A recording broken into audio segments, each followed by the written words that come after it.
video is all about common aptitude test conducted by National Testing Agency। जैसा कि new education policy में mention किया गया था कि आप लोगों का 12th कंप्लीट होने के बाद एक कॉमन एंट्रेंस टेस्ट होगा for getting admission for the graduation. आप लोगों को यूजी में अगर एडमिशन चाहिए होगा तो उसके लिए एनईपी के द्वारा ये चीज़ मेंशन की गई थी कि एक कॉमन एग्जामिनेशन होगा। पिछले 2 दिनों से ये एंट्रेंस एग्जामिनेशन से रिलेटेड काफ़ी सारे न्यूज़ आ रहे थे।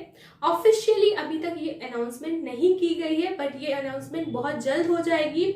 7 मेंबर बनाए गए हैं इस कॉमन एंट्रेंस टेस्ट को एग्जीक्यूट करने के लिए। इसकी एलिजिबिलिटी क्राइटेरिया क्या होंगी, प्रोसीजर क्या होंगे, पैटर्न ऑफ एग्जामिनेशन क्या होंगे, फॉर्म्स कब तक रिलीज होंगे, इस सारी चीज़ों को लेकर कमेटीज बनाई गई है 7 मेंबर्स की। इस 7 मेंबर्स में डिफरेंट यूनिवर्सिटीज के वाइस चांसलर्स को इंक्लूड किया गया है with the director of national testing agency. ये सारी चीज़ें यूजीसी के द्वारा हो रही हैं and national education policy is playing a major role in it. बात करते हैं उन बच्चों का जो बच्चे अभी क्लास 12 में हैं या फिर जो बच्चे सोच रहे थे कि हमें Banaras Hindu university, Delhi university, JNU में अपना एडमिशन सिक्योर करना है और उसकी एंट्रेंस के लिए वो प्रिपरेशंस कर रहे थे।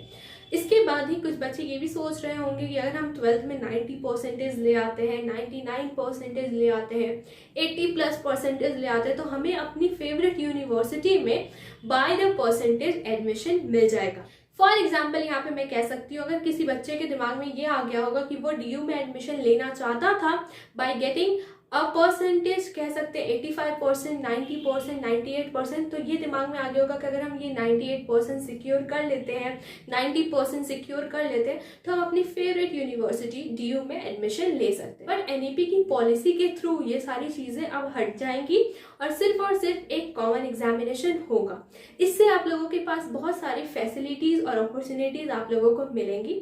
सबसे पहले मैं आप लोगों को इस फैसिलिटीज़ और अपॉर्चुनिटीज़ को एक्सप्लेन करती हूँ क्योंकि ये सारी चीजें आप लोगों को पता होनी चाहिए। एक स्टूडेंट के पास 54 यूनिवर्सिटी में एडमिशन लेने का ऑप्शन हो सकता है। ऑफ कोर्स आपको सिर्फ और सिर्फ एक सिलेबस पैटर्न ऑफ एग्जामिनेशन होगा, कंप्यूटर बेस्ड एग्जामिनेशन होगा, साथ ही साथ एक सिलेबस ही आप लोगों को पढ़ना होगा। ऐसा बिल्कुल भी नहीं होगा कि अब आप सोचोगे कि जेएनयू का अलग सिलेबस है, डीयू का अगर आपका एंट्रेंस एग्जामिनेशन होता है तो उसका अलग सिलेबस है, बीएचयू का अलग सिलेबस है। ऐसे आप 3-4 तरफ डिस्ट्रीब्यूट नहीं होगे, आपके पास सिर्फ सिंगल एक एग्जामिनेशन होगा जिसको आप बहुत अच्छे से प्रिपेयर करने के बाद क्रैक कर सकते हैं।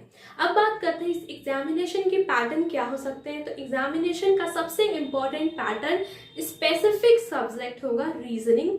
रीजनिंग में आपका बहुत सारी चीजें होंगी क्योंकि ये एग्जामिनेशन जो है आपका कॉमन एप्टीट्यूड टेस्ट है। तो एप्टीट्यूड टेस्ट के लिए quantitative reasoning, verbal reasoning, non verbal reasoning, logical reasoning, non logical reasoning, मतलब सम अप करके कह सकते हैं कि आपको प्रॉपर तरीके से रीजनिंग एप्टीट्यूड वाला पोर्शन बहुत अच्छे से प्रिपेयर करना होगा। अगर आपने क्लास 12th में साइंस स्ट्रीम से आपने पढ़ाई की है, कॉमर्स स्ट्रीम से पढ़ाई की है या फिर आप जिस भी स्ट्रीम से अभी पढ़ाई कर रहे हैं, आपके पास एक एग्जामिनेशन कॉमन तरीके से प्रिपेयर करना होगा, वो होगा रीजनिंग। रीजनिंग की पढ़ाई मैक्सिमम कोर्सेज में नहीं कराई जाती है 12th क्लास में। इसके लिए अभी से ही आपको स्टार्ट कर देनी होगी अपनी preparations with your board examination. जब आपका एलिजिबिलिटी क्राइटेरिया जब ये 7 मेंबर अनाउंस करते हैं, इसके बाद जब आपके पास टाइम बचेगा ना, वो फॉर्म रिलीज करने का टाइम होगा, उसके बाद आपको पता चल जाएगा कि एग्जामिनेशन की तैयारी कैसे करनी है। बट उससे पहले जब हम उसका मेजर पोर्शन प्रिपेयर कर लेते हैं, द रीजनिंग पोर्शन, और इसके साथ साथ सिर्फ और सिर्फ रीजनिंग के क्वेश्चन नहीं होंगे।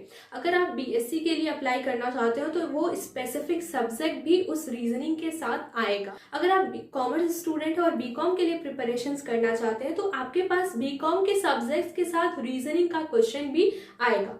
तो मेजर पोर्शन है, हमें अपना सब्जेक्ट भी प्रिपेयर करना है और साथ ही साथ रीजनिंग को भी लेके चलना। ये सारे डिसिप्लिन के लिए एक एग्जामिनेशन होंगे। ऐसा बिल्कुल भी नहीं होगा कि फिजिक्स पढ़ने वाले बच्चों को आर्ट्स के क्वेश्चन प्रोवाइड कर दिया जाए, या फिर ऐसा नहीं होगा कि आर्ट्स पढ़ने वाले बच्चों को फिजिक्स, केमिस्ट्री, मैथ्स के क्वेश्चंस कॉमन एग्जामिनेशन में पूछे जाए। आपके सब्जेक्ट से रिलेटेड कॉमन एग्जामिनेशन होंगे फॉर 54 सेंट्रल यूनिवर्सिटीज। ये 54 सेंट्रल यूनिवर्सिटीज पे अडॉप्ट होने वाली ये इवोल्यूशन है फॉर द एजुकेशन इंस्टीट्यूशन। ये बहुत बड़ा चेंज आ रहा है जिसको हमें अडॉप्ट कर लेना होगा।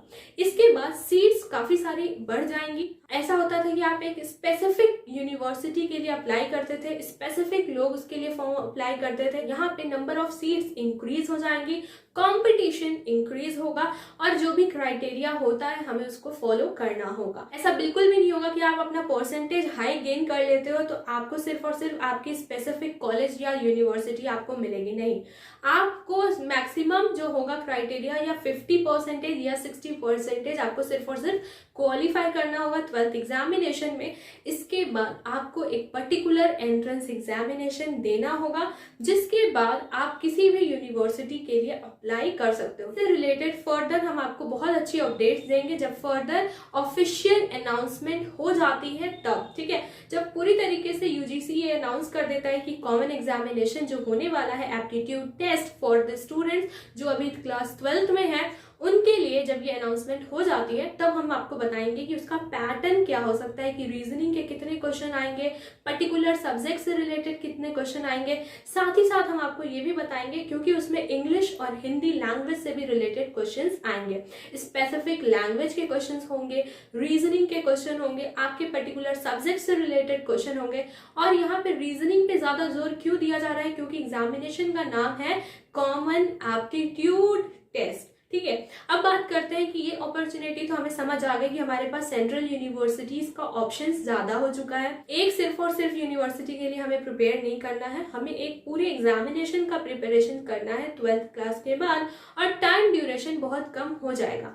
अभी से अगर आप BHU इन्फोपीडिया के साथ जुड़ जाते हो, रजिस्ट्रेशन करा लेते हो, तो आपके सब्जेक्ट से रिलेटेड हम आपको पर्सनल गाइडेंस दे देंगे। स्पेसिफिकली रीजनिंग को स्ट्रॉन्ग बनाने के लिए हम आपको लेक्चर्स प्रोवाइड करेंगे, टेस्ट सीरीज प्रोवाइड करेंगे, मॉक टेस्ट प्रोवाइड करेंगे और आपको किताबें भी बता देंगे कि ये किताबों से अगर आप पढ़ते हो तो आपका major portion reasoning and English language, Hindi language तैयार हो जाएगा।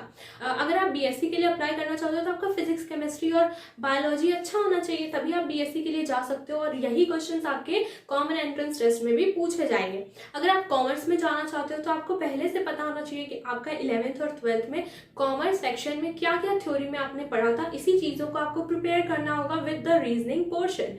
आप अगर BA के लिए अप्लाई करना चाहते हो तो आपको पता होना चाहिए कि BA के कौन कौन से सब्जेक्ट्स होते हैं, जनरल साइंस वगैरह क्वेश्चंस आपको प्रिपेयर करने होंगे, अवेयरनेस से रिलेटेड क्वेश्चन प्रिपेयर करने होंगे। सो बेसिकली अगर आप किसी यूनिवर्सिटी के एंट्रेंस एग्जामिनेशन का सिलेबस फॉलो भी करते हो तो वही सिलेबस मैक्सिमम तरीके से आपको फॉलो करना होगा।